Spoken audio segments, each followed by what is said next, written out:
We've all been there. We take like a 2 hour break from our mad productivity and we go play games for 2 hours, or watch Netflix, or catch a movie, or go out and jog, or whatever it is that we do to escape from our otherwise productive things that we would be doing every day. And then after that 2 hour break is up, we find our minds just spiraling us into this pit of despair and productivity shaming.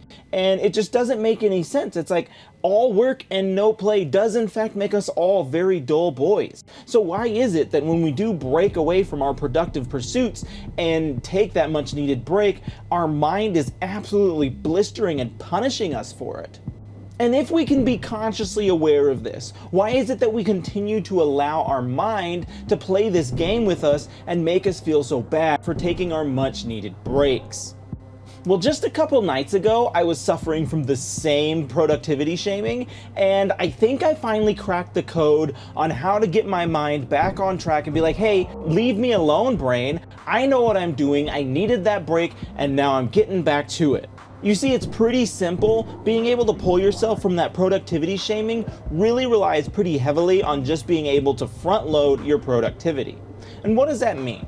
Well, simply put, front loading your productivity means you're going to be as productive as you humanly possibly can as early on in your day as possible as well. If you front load that productivity, then you're able to take more breaks later on in the day and not feel so terrible about it.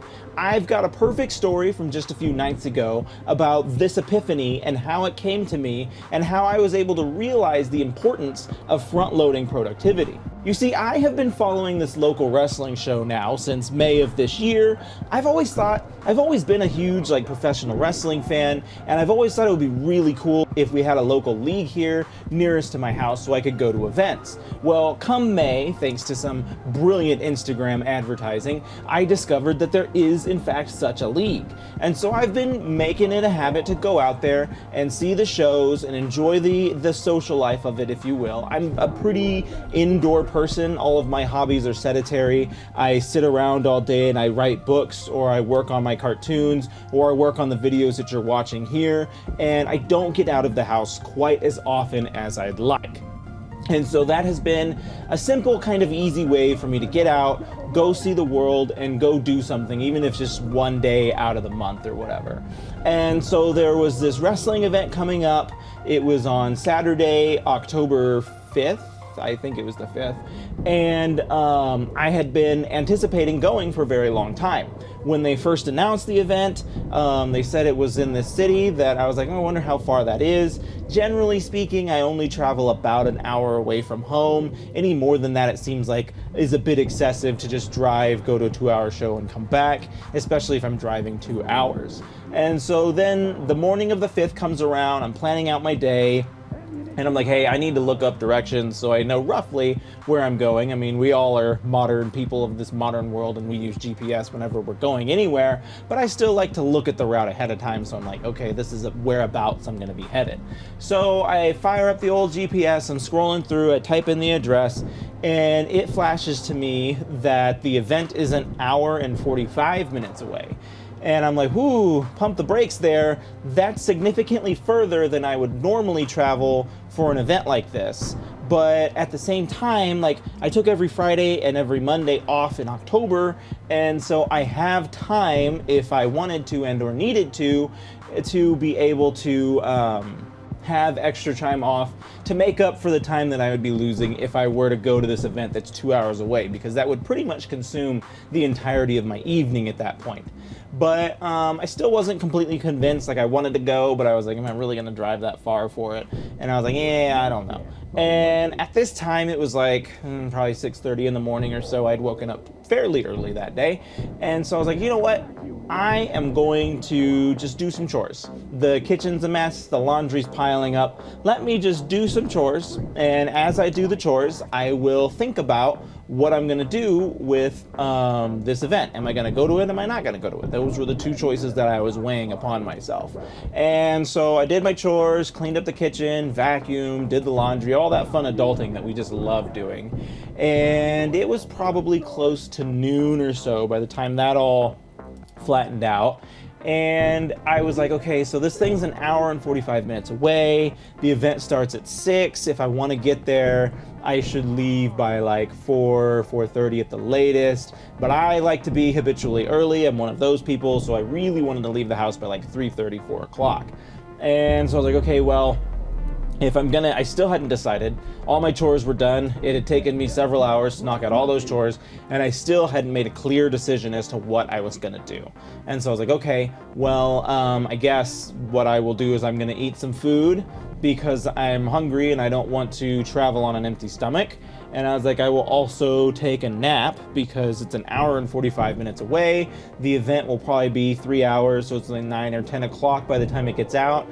I'm old and I get tired by 10:30 every night, and so I don't want to be falling asleep while I'm driving home. So let me go ahead and take a nap at like 2 o'clock, and then I will wake up, and I guess we're doing the thing. I will just drive to the event, and that'll be my afternoon.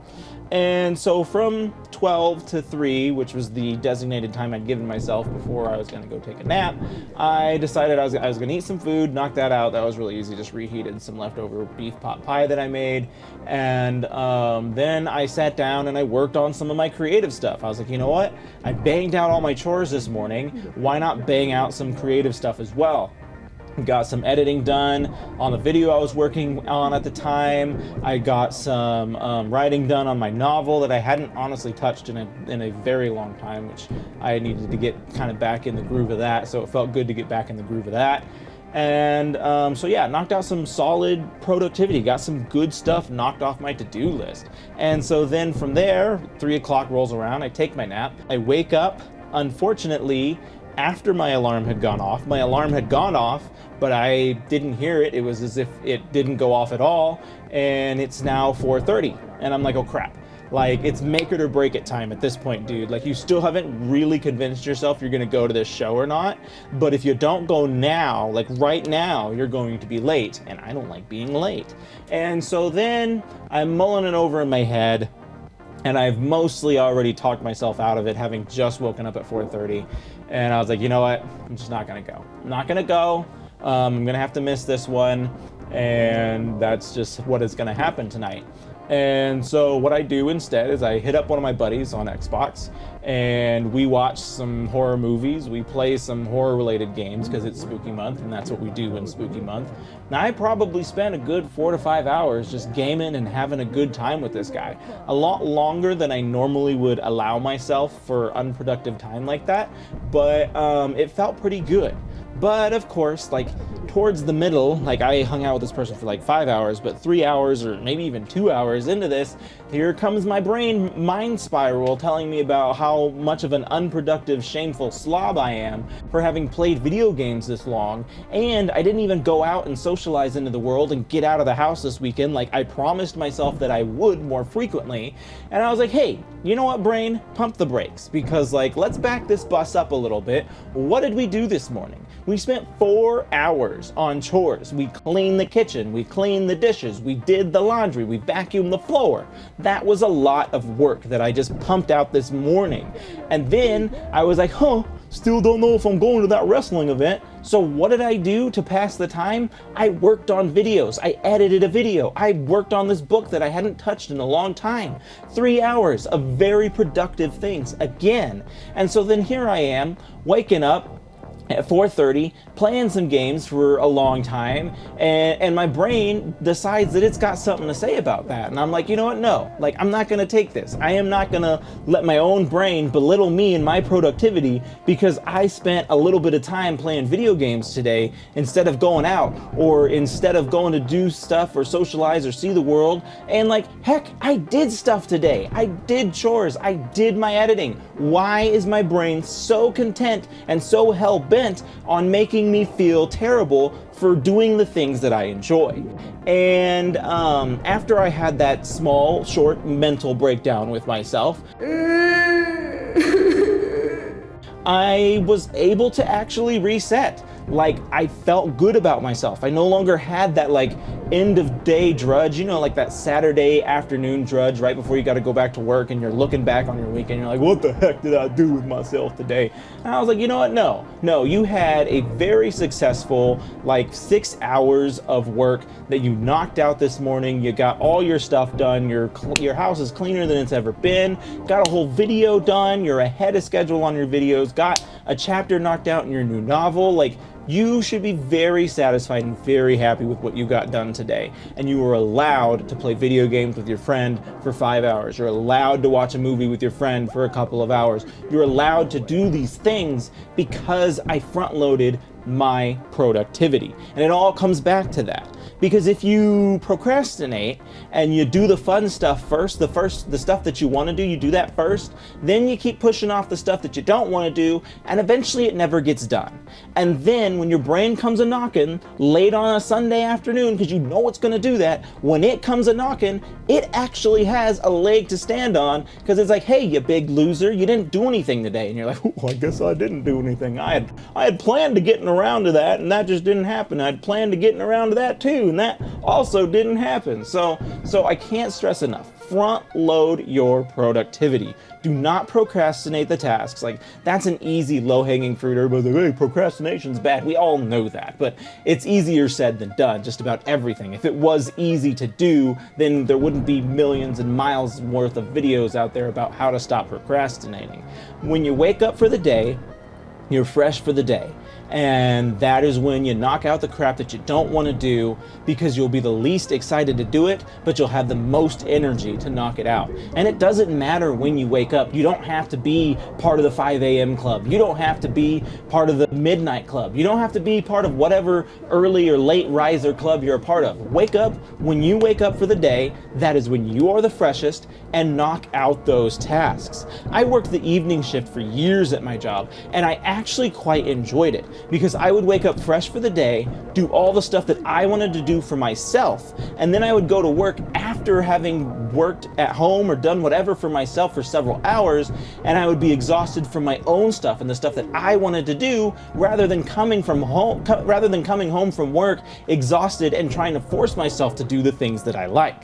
So there's absolutely so much value in front loading your productivity, especially if the productive stuff isn't the stuff that you love doing. Like, I don't love editing videos. I like making the videos, I like sharing the content, but as far as like, there's a multi-step process here to like sharing this content out to you. And the part of that process that I like the least is the editing, by far. But that's just, that's part of the beast. That's part of the things that I gotta do. So when I wake up every Sunday morning, I finish the editing on whatever video I'm editing right now. Right off the bat, knock out that productivity. Front load your productivity. I cannot say it enough. If you do the stuff that you don't like or that you're not looking forward to right when you wake up, then you'll be so much better and so much productive for it in the long run, because you don't have to convince yourself to play video games 6 hours down the road when you're done with chores. You've got nothing else to do. So like, go play the game, go out and hang out with your friends, go do the thing that you want to do. It's fine. You gave yourself permission by knocking out the stuff that you needed to do today. But if you start your day out with the fun stuff, you will end your day out with the fun stuff, and there'll be nothing else in between. So this has been the video today. Front load your productivity, guys. Please go out there, and if you learn nothing, like, just knock out the ugly, dumb stuff in the bare beginnings of your day. That's just really all it comes down to. So per the usual, my books are available on Amazon. I've got my own animation here on YouTube. Got tons more content on this channel for you if you're digging what I say here. If you check any of that out, that would be absolutely delicious. Thank you, and I'll catch you on the next one.